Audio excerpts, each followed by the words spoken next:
Ma question, la première, se rapporte à la conception que vous avez de l'opposition congolaise et de son avenir, notamment dans la perspective du projet en cours d'élaboration, celui relatif au chef de file de l'opposition. Alors, à ce stade, après avoir suivi les mots du ministre lu par le président Okouké, je constate seulement que la vision que vous avez, ce qui est normal en démocratie, est différente de celle qu'ont également les autres plateformes de l'opposition. Est-ce que ne partons pas là déjà pour un autre déchirement au niveau de l'opposition? Et ce qui faciliterait toujours la tâche au pouvoir. 2. La deuxième question, je la pose personnellement au président Mathias Dion, à qui je souhaite bon retour au pays parce qu'il nous a vraiment manqué ici. La question se rapporte à la structure formée par un groupe des hommes politiques africains auquel il appartient, qui se bat pour le maintien de l'ordre constitutionnel à travers le continent, dans les pays où les chefs d'État en fonction ont des velléités de changer ou ont déjà changé la constitution. Alors, à ce sujet, je voudrais savoir quelle est son appréciation de la situation actuelle en RDC après l'échec du maintien, l'échec de la tentative de maintien de l'ordre constitutionnel de Congo-Brazzaville. Je vous remercie.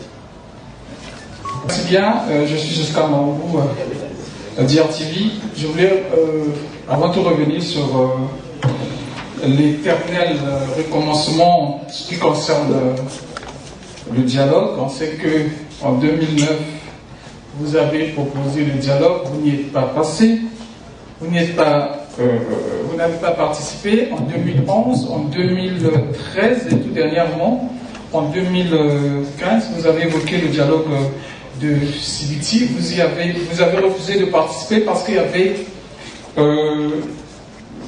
la réforme constitutionnelle. Et je sais aussi que le pouvoir vous avez fait une concession parce que vous voudriez discuter sur la gouvernance électorale, alors que cela avait été débattu en 2009, en 2011, en 2013. Mais le pouvoir avait accepté cela et vous avez refusé ce que le pouvoir vous demandait. Est-ce qu'il n'y a pas une certaine intolérance au sein des partis de l'opposition, puisque le pouvoir a accepté ce que vous avez demandé et vous refusez ce que le pouvoir vous avait accepté? Il y a un parti de l'UDC qui a proposé une démarche plus ou moins comme celle que vous avez proposée pour la sortie de crise politique dans ce pays. C'est à 80% ce que vous proposez, et ce parti dit on reconnaît Denis Sassou Nguesso comme président de la République pour les 5 ans pour sortir le pays de la crise, tout en acceptant, tout en proposant tout ce que vous avez accepté. Comment jugez-vous cette démarche de sortie de crise? Et tout à l'heure, vous avez parlé le statut de l'opposition. Vous refutez carrément cette proposition. Et c'est une proposition qui est constitutionnelle. Ce n'est pas quelqu'un qui propose. Elle est dans la loi fondamentale. Est-ce à dire que vous êtes à compte courant de la Constitution actuelle, tout en sachant que cette salle est gérée par un préfet qui est sous le régime de cette Constitution et qui vous a autorisé la salle.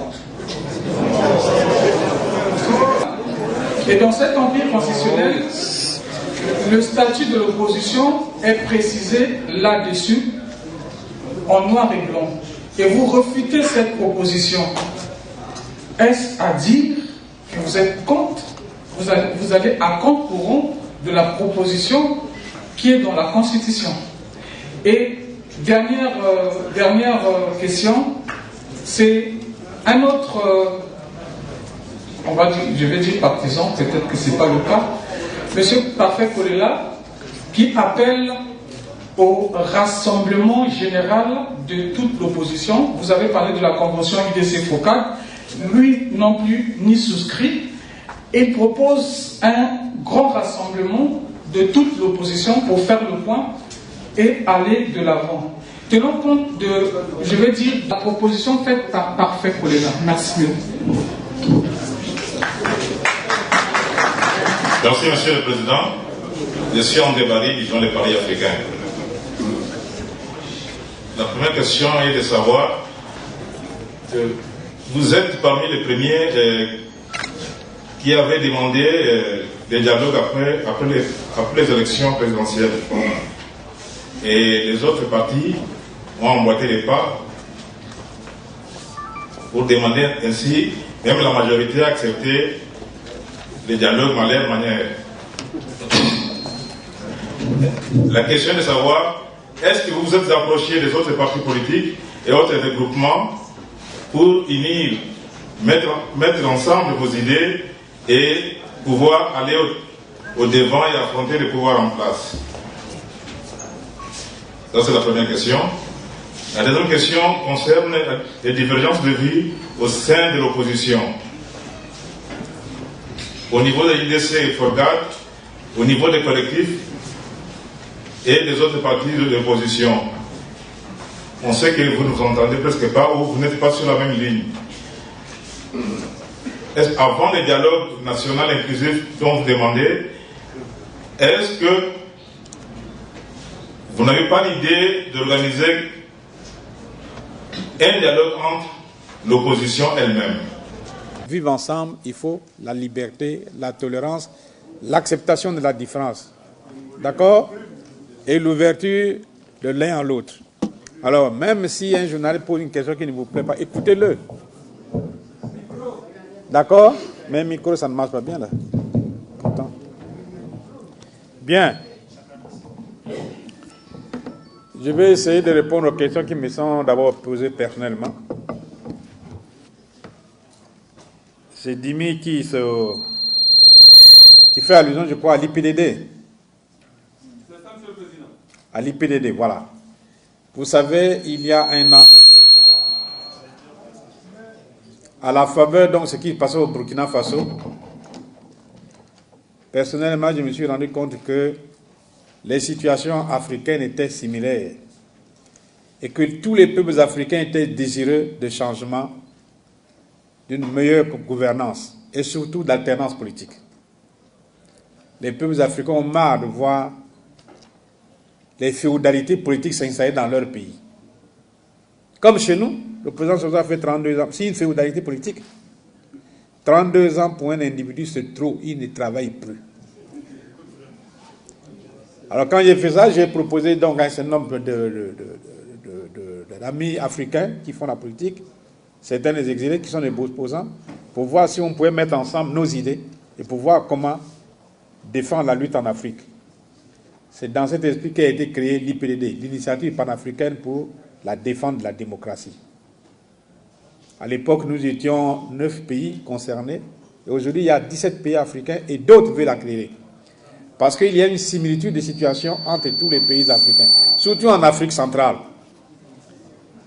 Dimi parle de la modification de la constitution à Brazzaville, mais oui, mais c'est Brazzaville qui fait école partout. Brazzaville fait école partout. Et celui qui a été l'initiateur veut se proclamer médiateur dans toutes les situations pour amener les pays à faire comme lui.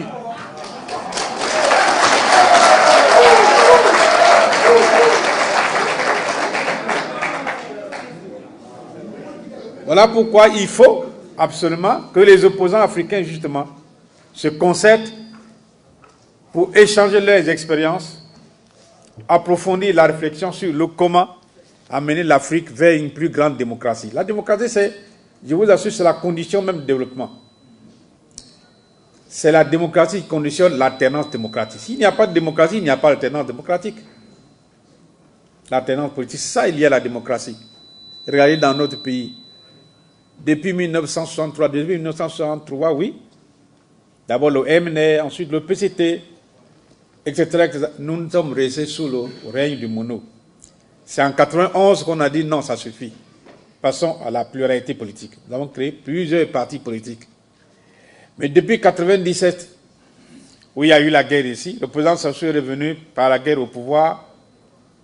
Et on est en train de repartir vers le mono. Tout ce qui soit dans notre pays, c'est le mono. Donc, par conséquent, nous ne sommes pas un bon exemple.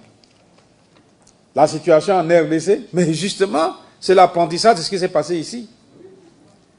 Le président Kabila, il y a une constitution qui dit après 2 mandats, vous partez. Mais lui, la constitution a bien dit, il faut convoquer le corps électoral à partir du 19 septembre. Mais il a tardé, et arrive le 19 septembre, il dit non, on n'a pas compté le corps électoral. Mais enfin, vous ne voyez pas que c'est un chantage? Pourquoi début septembre, on n'a pas compté le corps électoral? Parce que la date du 19 septembre approchait. Et il veut qu'on élargisse, qu'on renvoie à 2018. Mais pendant ce temps, il sera où? Mais nos amis de la RDC ne demandent pas mieux, ils disent, bon, puisque vous n'avez pas pu compter le corps électoral, vous n'avez pas pu faire des listes électorales, vous n'avez pas convoqué le corps électoral le 19, alors que le premier tour d'élection présidentielle c'est le 27 novembre, alors le 20 décembre, la date prévue de votre départ, vous partez. Et il y aura vacant de pouvoir, on va ouvrir un intérim. C'est pas ça? Mais ça c'est la logique de droit, la logique constitutionnelle. Alors lui, non, il faut que moi je reste là. Mais non, c'est fini. C'est fini. C'est exactement l'apprentissage de Brazzaville. Le président Sassou, c'est pareil. Nous avons fait une constitution le 20 janvier 2002. On a dit, juillet 2016, c'est la fin du 2e et dernier mandat du président Sassou. Je peux vous expliquer. Il a demandé à la Cour constitutionnelle, la nôtre ici. Mais pour avoir un 3e mandat, on peut réviser l'article 185. Il dit non, on ne peut pas réviser. On peut réviser l'article 57, 58. Non, on ne peut pas réviser. Alors, il a réfléchi avec ses amis. Oh, la seule façon, c'est de repartir de zéro. Donc, cassons la Constitution pour que vous ayez un 3e mandat. C'est ça qui est en train d'intéresser l'autre de l'autre côté là-bas. 5 km, ce n'est pas beaucoup, hein? C'est ça qu'il est en train de regarder. Mais le président Sassou, il savait très bien que juillet 2016 et le 14 août 2016, il devait dire au revoir au peuple congolais pour dire j'ai fini, je m'en vais me reposer. Alors il a modifié la constitution, ce faisant, c'est ce que nous appelons un coup d'État constitutionnel. Parce qu'il n'a pas pris les armes. Évidemment, il a occupé le pays militairement, mais il a fait un coup d'État constitutionnel pour cela. Il a donné l'exemple. Le Burundi s'est inspiré de l'école, le Burundi. Vous avez vu ce qui s'est passé au Tchad exactement également. On a coupé l'Internet, on a coupé tout le téléphone pour faire comme lui. Il est le professeur des autres. Alors,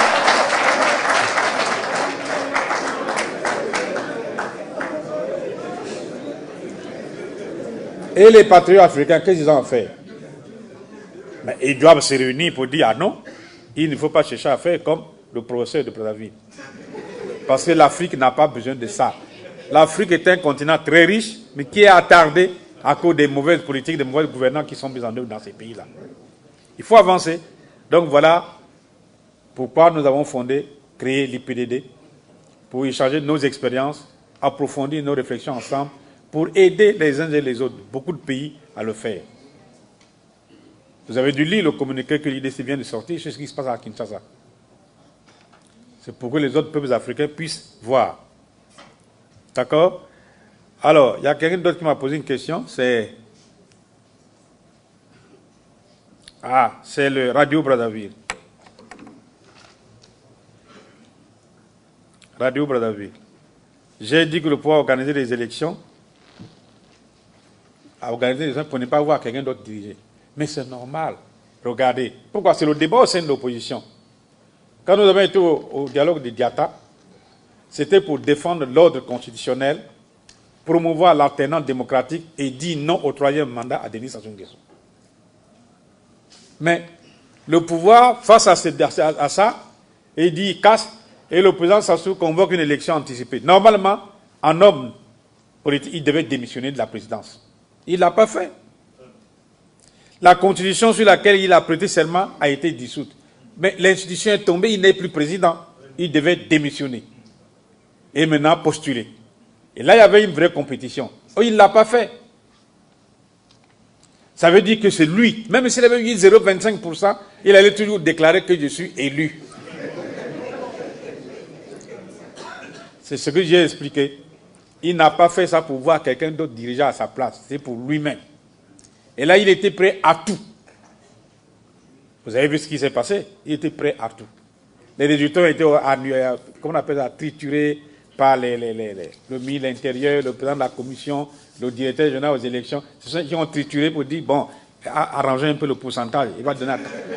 C'est ça la réalité dans notre pays.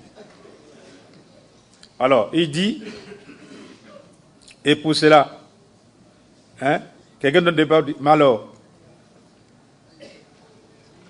tout se passe comme si le pouvoir va organiser et vous reniez tout. Mais vous voulez qu'on reconnaisse quoi? Lorsque quelqu'un fait un coup d'État, actuellement il y a une logique mondiale, lorsqu'on fait un coup d'État, la communauté internationale ne vous reconnaît pas. Il faut repartir à l'ordre constitutionnel. Mais le président Sassou a fait un coup d'État en dissolvant l'ancienne constitution et en promouvant une constitution à lui. C'est un coup d'État. Non seulement ça, il a fait un coup de force électorale. Dès le premier tour, il dit « j'ai gagné ». Mais nous connaissons la réalité.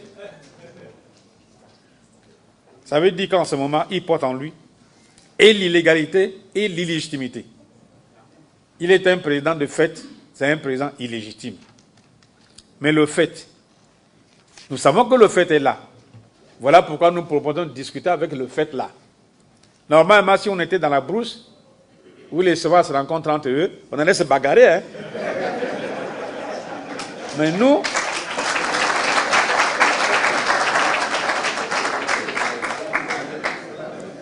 sommes dans un monde de civilisation. C'est pourquoi nous lui disons, pour que notre pays, qu'on respecte notre pays, il faut revenir à la normalité. C'est-à-dire à la légalité et à la légitimité. Le pays n'est respecté que parce qu'il repose sur ces deux pieds-là. La légalité, la légitimité. Or, aujourd'hui, nous n'avons ni la légalité, ni la légitimité. Comment voulez-vous qu'un pays comme celui-là puisse traiter? Mais il y a un fait, il s'est accaparé de la direction. Alors, discutons avec lui pour lui dire, il faut revenir à la sagesse pour que nous puissions établir dans notre pays la normalité. Je n'ai pas dit que ça, je dis, on va aller à la transition, on ouvre la transition. Maintenant, s'il est capable de gagner une élection, nous sommes prêts à dire, bon, viens participer.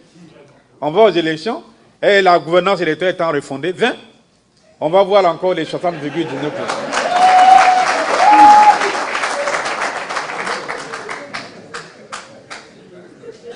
Vous voyez? Donc c'est important ce qu'il vient de dire là. Je ne vais pas monopoliser la parole, mais vous devez savoir que la situation de notre pays est une situation de fait. Il n'y a rien d'illégal ici. Tout, le président de la République, l'institution président de la République est de fait. Le gouvernement qui lui est lié est de fait. Le Parlement est de fait. Mais l'Assemblée nationale a été mise en place sous la Constitution de 20 janvier. Quand on a dissous la Constitution de 20 janvier, l'Assemblée devait être dissoute. Mais elle continue à siéger. Au nom de quoi? Elle continue à siéger au nom de quoi? Le Sénat est une institution de fait. Plus rien. Même comment on appelle ça, les conseils départementaux et tout ça, ça c'est de fait. Ne confondez pas l'État avec les institutions de fait. C'est pour ça que la salle dans laquelle nous sommes n'appartient pas à un régime donné sur le patrimoine de l'État congolais.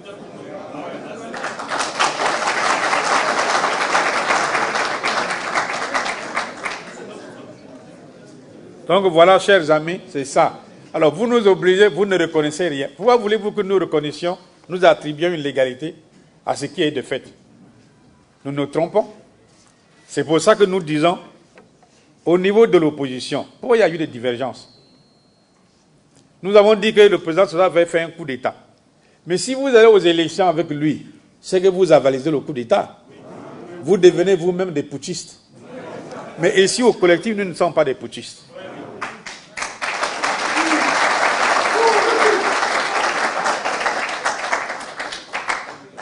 Voilà, nous ne reconnaissons pas ça. Mais on reconnaît le fait. Parce qu'il faut bien discuter. C'est pas ça? Si nous demandons le dialogue, ce n'est pas parce que nous reconnaissons ce qui s'est passé. Nous demandons le dialogue parce que les Congolais doivent se parler. ils se parlent. Mais les Congolais qui ne sont pas au pouvoir, ils ne viendront pas au dialogue. Ils vont venir.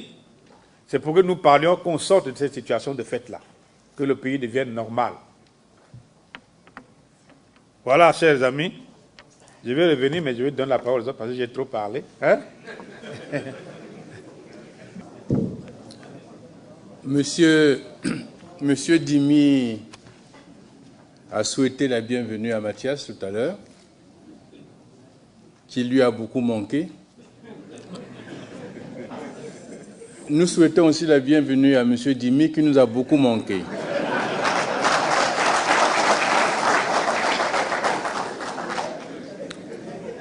Il n'était pas là le 17 août et l'excellente déclaration du collectif n'a pas eu de traitement dans le Patriote, le traitement que cette déclaration aurait pu avoir. Bienvenue donc, M. Dimi. Mathias a répondu, mais vous posez la question de savoir, et vous pouvez vous poser la question, à juste titre d'ailleurs, pourquoi traiter avec un pouvoir de fait, puisqu'il n'est que de fait? Je ne sais pas si vous vous êtes rendu compte, j'ai écouté Télé Congo hier, et le ministre des Affaires étrangères du Congo parlait aux Nations Unies, et il a dû revenir s'expliquer sur la situation électorale du Congo et la situation post-référendum. Je ne sais pas si vous avez suivi comme moi. Plusieurs mois après l'élection, cette situation ne passe toujours pas. Et le pauvre est obligé d'expliquer. Ça montre que le monde entier n'accepte pas. Vous avez suivi, je crois, ce qui s'est passé au Gabon. Malgré ce qui s'est passé, l'Union africaine a pris acte de l'élection du président Bongo. Le Maroc a pris acte de l'élection du président Bongo. Il y a eu une déclaration de l'ambassade américaine. Mais vous n'avez pas vu la même chose au Congo.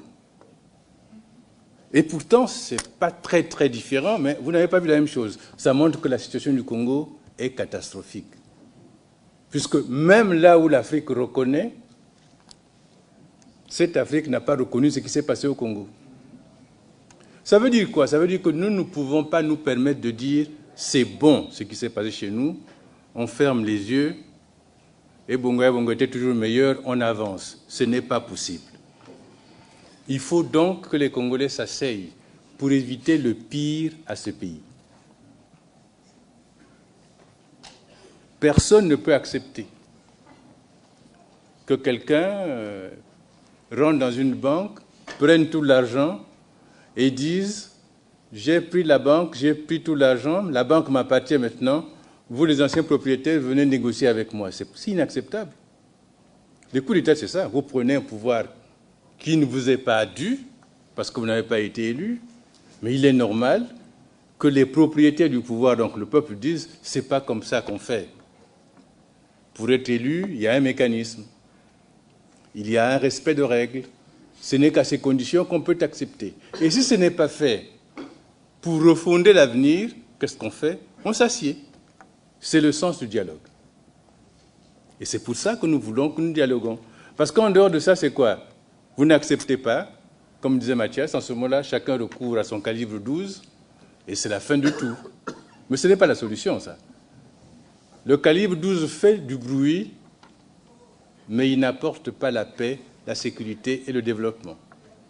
S'asseoir permet de fonder l'avenir. Et c'est pour ça que le collectif se bat depuis toujours et depuis longtemps, pour que cet avenir soit fondé. Et nous comprenons très bien que le pouvoir ne veuille pas le dialogue, qu'il veuille contourner un vrai dialogue, parce qu'en réalité, ce n'est pas son logiciel. Mais nous, on veut le dialogue, parce que c'est ce qu'il faut faire pour que ce pays puisse avancer. Alors, il y a M. Abandounou qui disait, vous avez parlé du vivre ensemble, vous l'avez défini, mais on aimerait que vous reveniez là-dessus. Abandounou était non-congolais. Je crois qu'il sait très bien que si on met au Congo 3 chèvres avec une panthère dans un enclos, ce ne sera pas le vivre ensemble.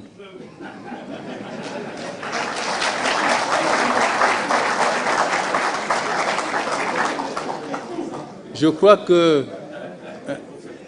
on n'attendra pas 30 jours pour que les chèvres disparaissent.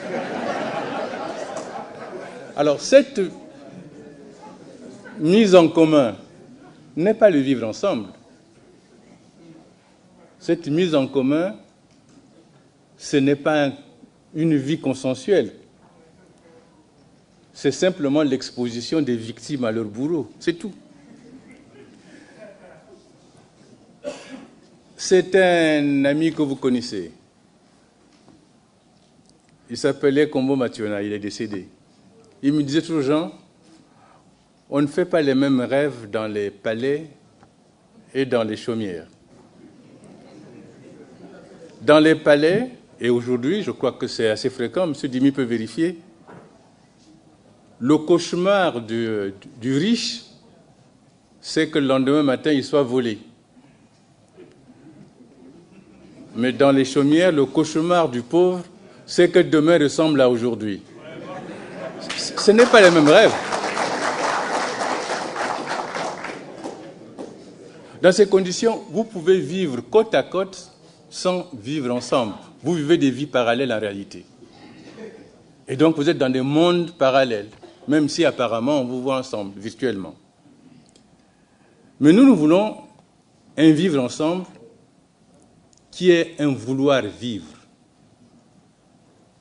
qui est une volonté de création de la nation, qui est un rassemblement, mais qui suppose effectivement des valeurs. On a dit liberté, égalité, fraternité, solidarité, écoute, dignité, parce que nous sommes dans un pays où la dignité de l'autre n'existe pas, n'existe plus, où c'est le mépris qui est là.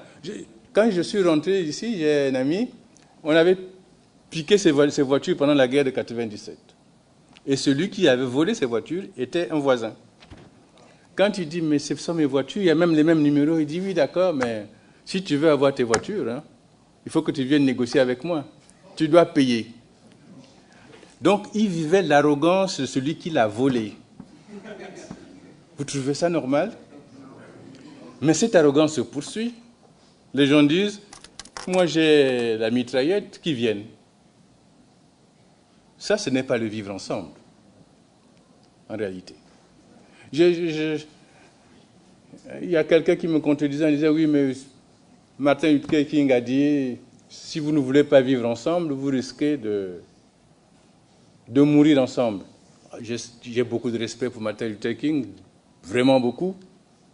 Mais en réalité, de même qu'on ne naît pas ensemble, on ne meurt pas ensemble. Chacun meurt sa propre mort. Donc, on ne peut pas nous servir ça. Mais par contre, nous souhaitons que le chef d'État du Congo se dise, quand on prend en charge un pays, on a des obligations vis-à-vis de ses citoyens, on a des obligations vis-à-vis du pays et vis-à-vis de l'extérieur. On ne peut pas faire n'importe quoi. C'est pour ça que nous voulons que le dialogue ait lieu et que les Congolais ensemble redéfinissent leur avenir commun. Qu'on ne dise pas que ce qui a été fait a été bien fait, on passe, non. Qu'on ne dise pas qu'on va créer une sorte d'unanimité par rapport à ce qui a été fait en disant « oublions ça, on va avancer ». Si nous ne tirons pas les leçons du passé, nous n'aurons aucun avenir. Voilà, il y a d'autres camarades qui vont sûrement intervenir. Ok. Une question que nous avons abondamment abordée dans notre exposé, celle relative au statut de l'opposition. Le représentant du DRTV qui a parlé estime que, en disant ce que nous avons dit à ce sujet, nous sommes en train de nous opposer à l'actuelle Constitution parce que c'est prévu par la Constitution. Je voudrais simplement très gentiment inviter notre, je crois c'est Mawungu, je crois, de relire la Constitution parce que la Constitution ne définit pas dans notre pays ce qu'est l'opposition. Quel sera le statut de l'opposition? La Constitution ne dit pas. La Constitution propose, enfin demande, qu'on regarde la question du statut de l'opposition au Congo. Je crois que c'est à peine un article qui en parle dans la Constitution. Ne nous accusez pas, puisque nous soulevons le problème, ne nous dites pas, vous êtes donc contre la Constitution, encore que, ça n'étonnerait personne si nous sommes contre la Constitution actuelle, d'ailleurs. Hein? C'est pas le sujet, sinon on en dirait beaucoup de choses. Nous sommes fondamentalement contre, merci, en réalité. C'est une constitution de fait, une fois de plus. Comme le président l'est, de fait. Donc, cette question fait l'objet d'un débat dans notre pays aujourd'hui. Et il est normal que le collectif donne sa position, explique ce qu'il entend comme qu'est-ce que devrait être le statut de l'opposition, qu'est-ce que c'est que l'opposition. Nous le disons clairement. Nous démontrons que dans notre pays, l'opposition est plurielle, qu'il y a plusieurs tendances, qu'on n'a pas les mêmes objectifs. Il y a même une partie de l'opposition qui est au pouvoir, à la limite. Alors, on ne peut pas nous accuser de dire que nous sommes contre ce qui est prévu. Non, nous sommes d'accord qu'on regarde la question de l'opposition au Congo, la question du statut de l'opposition. Et nous voulons y apporter notre contribution. Déjà, ce que nous avons dit dans la déclaration donne quelques éléments lorsque nous prenons même des exemples concrets. Nous citons la situation de la France, nous montrons ce qu'est, nous donnons l'exemple des États-Unis, vous voyez, pour montrer, par exemple, en France, que l'opposition est plurielle et que chaque tendance a un chef, porteur de cette tendance.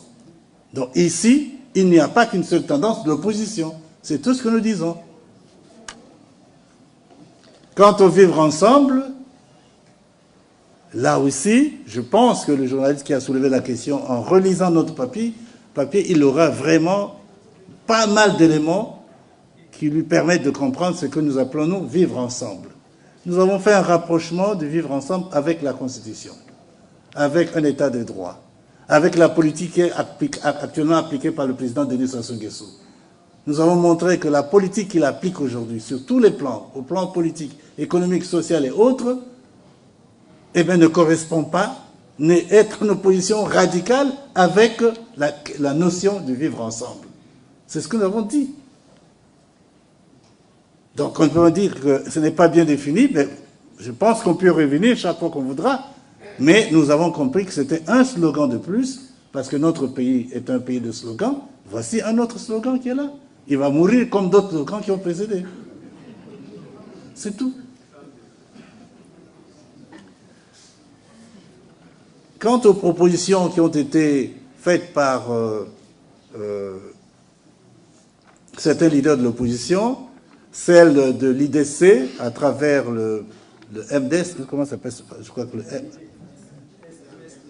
MSD, qui propose, qui dit, le président Sassou doit rester au pouvoir jusqu'à 2021, 2020 ou 21, 20, enfin, disons les 5 ans, quoi, 2020. Et il propose qu'on fasse quelque chose à l'instar de ce qui s'était passé en 1993, c'est-à-dire un gouvernement 60-40, comme le président Lissouba l'avait fait à un moment donné. C'est ce qu'il propose. Et on nous demande ce que nous en pensons.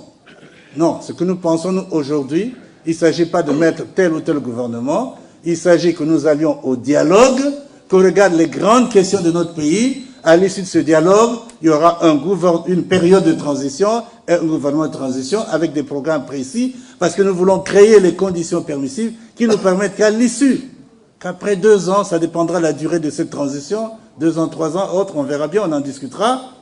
Mais en tout cas, au plus tard, à l'issue de ce mandat-là, qu'on ait des conditions qui nous permettent d'avoir une nouvelle gouvernance électorale qui prépare les conditions d'un changement réel dans notre pays. C'est ce que nous voulons, nous le disons clairement.